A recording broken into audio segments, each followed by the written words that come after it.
Renin-jaza aizinawo aizinawa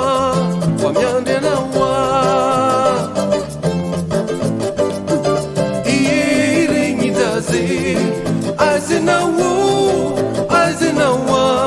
famyandenawa Amitumani Renin-jaza mitalawo mitalawa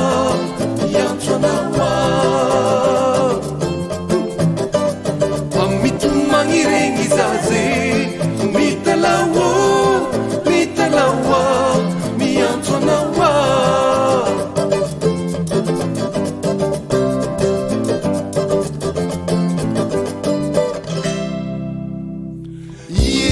Renin-jaza aizinawo aizinawa famyandenawa Renin-jaza aizinawo aizinawa famyandenawa Amitumani Renin-jaza mitalawo mitalawa miantonawa Amitumani Renin-jaza mitalawo mitalawa miantonawa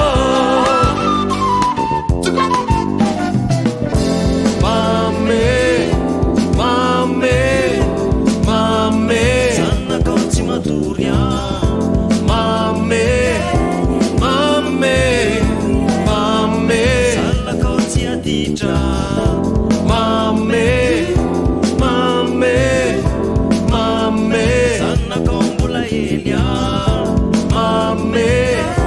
mame mame azavela irelia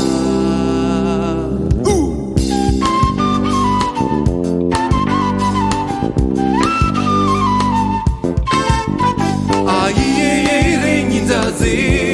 aizinawo aizinawa famyandenawa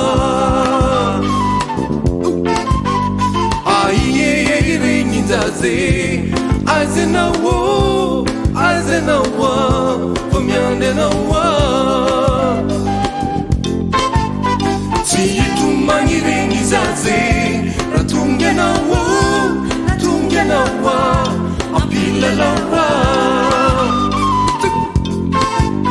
Tsy hitomagny Renin-jaza ratongenawo tongenawa ampilalawa Mame mame mame sana kau mbola kely Mame mame mame azavela irelia